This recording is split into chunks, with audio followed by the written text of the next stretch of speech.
네, 6월 14일 수요일 그 사람께 매일 묵상 시작하겠습니다. 하이델베르그 요리문답 계속 공부하고 있고 인간의 비참함과 우리의 구원 그리고 구원에 대한 감사로서 율법에 대한 순종에 대해서 공부하고 있습니다. 10계명 공부하고 있는데 오늘은 제 6계명입니다. 여섯 번째 계명은 살인하지 말라라는 계명이죠. 제 6계명에서 살인하지 말라라는 계명에서 하나님께서 원하시는 것은 무엇입니까? 그러니까 단순히 살인을 하지 않으면 된다는 뜻이 아니라 그 속에는 이웃 사랑에 대한 의미가 담겨져 있는 거죠. 이웃의 명예를 훼손하거나 그들을 미워하거나 해치거나 죽이지 않는 것입니다.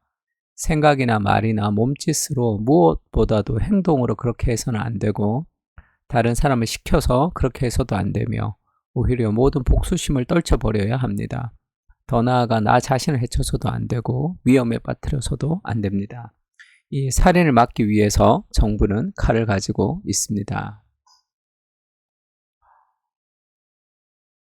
살인하지 말라라는 계명은 단순히 살인을 하지 말라라는 계명이 아니라 살인만 하지 않으면 된다는 계명이 아니라 예수님께서는 마태복음에서 이렇게 얘기하셨죠. 옛사람에게 말한 바 살인하지 말라 누구든지 살인하면 심판을 받게 되리라 하였다는 것을 너희가 들었으나 나는 너희에게 이르노니 형제에게 노하는 자마다 심판을 받게 되고 형제에 대하여 라가라 하는 자는 공회에 잡혀가게 되고 미련한 놈이라 하는 자는 지옥불에 들어가게 되리라. 그러니까 다른 사람을 우리가 마음으로 미워하는 것이 곧 살인하는 것이다. 성경은 그렇게 얘기합니다. 그것이 마음의 뿌리가 이제 행동으로 드러나는 거죠.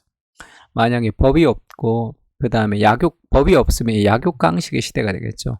그럼 내가 싫어하는 사람은 아마 다 제거해버리고 싶은 것이 인간의 마음일 겁니다. 그래서 우리가 형제에 대해서 우리가 미워하거나 우리가 형제에 대해서 이제 노하거나 욕하거나 하는 그 모든 것들이 다 살인하지 말라라는 계명과 동일한 뿌리, 인간 존중에 대한 마음, 하나님의 형상인 인간에 대한 존중의 마음이 없는 거죠. 그것은 다 잘못된 것입니다. 요한 1서 3장 15절도 그렇게 얘기하죠. 그 형제를 미워하는 자마다 살인하는 자니 살인하는 자마다 영생이 그 속에 거하지 아니하는 것을 너희가 아는 바라. 그러니까 우리가 형제를 미워하는 것과 살인하는 것은 너무 다른 것이고 미워하는 것은 미워할 수 있고 살인하는 것은 하면 안 된다 이렇게 얘기하지만 미워하는 것과 살인하는 것은 그 뿌리가 똑같습니다. 형제를 사랑하지 않는 죄를 짓는 거죠. 그러니까 우리가 소극적인 죄는 우리가 적극적인 죄는 살인을 하거나 형제를 미워하거나 욕하거나 때리거나 하는 그런 것이겠지만 소극적인 죄는 형제를 사랑하지 않는 죄도 그것도 이제 하나님의 기준에 미치지 못하는 삶의 죄입니다. 하나님은 살인과 미움을 같은 뿌리에서 나온 것이라고 보는 거죠.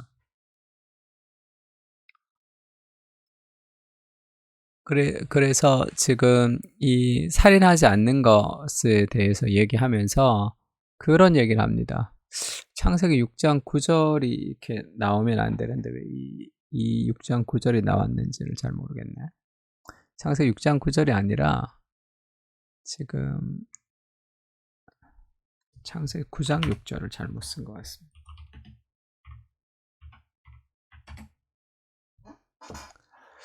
창세기 9장 6절에 보면 그런 표현이 있죠. 노아의 홍수 이후에 다른 사람의 피를 흘리면 그 사람의 피도 흘릴 것이니 이는 하나님이 자기 형상대로 사람을 지으셨습니다.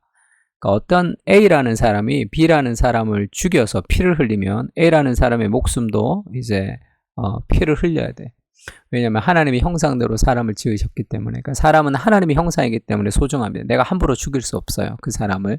그래서 그 사람을 죽인 사람들은 자신도 사형이라는 것으로 벌을 받는다는 거예요. 그만큼 사람의 형상, 하나님의 형상으로 지어진 사람의 목숨이 너무 귀중하다라는 것을 알려주는 겁니다. 그래서 여기서 다른 사람의 피를 흘리면 그 사람의 피도 흘릴지니 할 때 이에는 이, 눈에는 눈 이런 이제 탈레어 법인데 이것은 뭐라고 해야 될까요?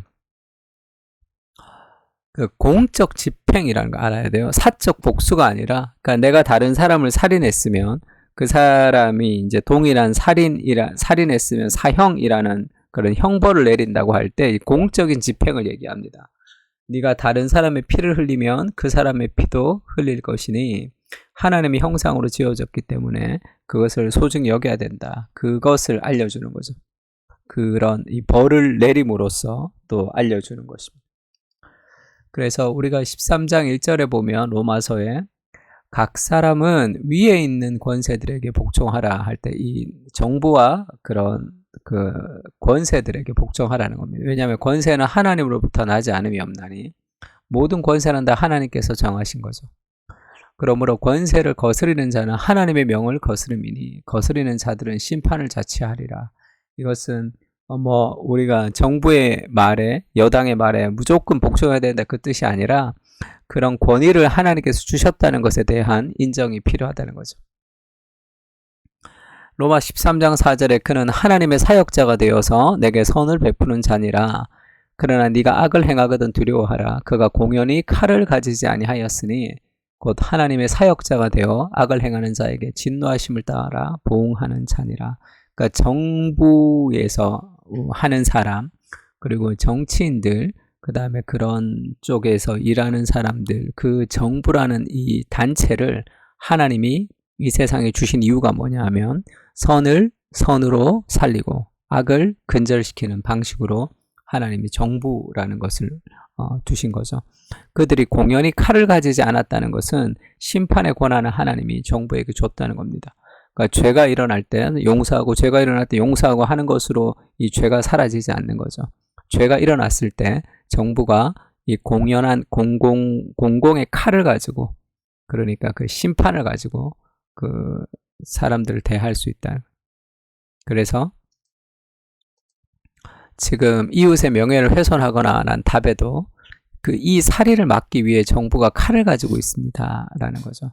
그래서 그런 징계를 통해서 악을 누그러뜨리는 그래서 정부의 역할이라는 것은 선을 선대게 악을 근절하는 악을 줄이고 선을 창출하는 그런 공공선의 확장의 의미가 있습니다. 그리고 우리가 이제 살인은 아니지만 이 한 가지 연결해서 이야기할 것이 다른 사람에 대해서 우리가 이제 명예를 훼손하거나 그렇게 해서는 안 된다라고 할 때 그것이 이제 말이죠, 말. 잠언 18장 8절에는 남의 말하기를 좋아하는 자의 말은 별식과 같아서 뱃속 깊은 데로 내려가냐 꿀꺽 넘어간다는 아주 맛있는 음식과 같아서 그래서 다른 사람의 말을 하는 것, 다른 사람을 비판하는 것 그것은 좋지 않습니다. 그것이 그 형제를 향해서 나가라 하는 자마다 그렇게 예수님이 얘기한 것처럼 그래서 이제 직장에서도 마찬가지고 이제 다른 사람 이렇게 뒷담화를 모여서 하는 것은 별로 좋지 않습니다. 별로 경건한 삶의 모델이 아니죠. 콜리 헨슨이 팀켈러가 이제 돌아가시고 팀켈러에 대해서 전기를 쓴 사람인데 나의 영웅 팀켈러라는 책에서 그렇게 얘기했습니다. 그 아티클에서 자기가 팀켈러를 존경하는 이유 중에 하나는 나는 팀켈러가 평생에 다른 사람을 욕한 것을 좀 본 적이 없다. 그런 그 이야기를 썼습니다. 그래서 우리가 살인하지 말라 하는 것이 단순히 살인하지 않는 것으로 우리가 끝나는 것이 아니라 정말로 사람을 사랑하고 하나님의 형상인 사람을 존중하는 그런 삶을 살아야 되겠다라는 그런 결단들이 있는 시간이 되면 좋을 것 같습니다. 6계명에서 하나님이 원하시는 것은 이웃의 명예를 훼손하거나 그들을 미워하거나 해치거나 죽이지 않는 것이죠. 생각이나 말이나 몸짓으로 무엇보다도 행동으로 그렇게 해서는 안 되고 다른 사람들에게 시켜서도 안 되고 모든 복수심을 떨쳐버려야지 그 사람들이 믿음으로 전진할 수 있는 거죠. 그리고 자기 자신도 해쳐서는 안 됩니다. 쉽게 자살한다든지 그런 모든 행위들도 하나님의 형상으로서의 나를 내가 너무 쉽게 생각하는 거죠. 이 살해를 막기 위해 정부는 칼을 가지고 있습니다. 그래서 이 정부의 역할까지 그 6계명을 통해서 살인하지 말라는 계명을 통해서 살펴봤습니다. 세 가지 기도 제목 가지고 기도했으면 좋겠는데요. 타인을 하나님의 형상으로 알고 존중하고 사랑하고 그리스도를 대하듯 사람들을 대할 수 있게 해주십시오. 그리고 이웃의 명예를 훼손하거나 험담하는 말에 휩쓸리지 않고 경건한 삶을 지켜갈 수 있는 은혜를 주시옵소서. 그리고 우리 그 사람과의 공동체가 믿음 안에서 서로 사랑하고 존중하는 그러한 공동체가 될 수 있도록 은혜를 부어주십시오. 세 가지 기도 제목 가지고 같이 한번 기도했으면 좋겠습니다.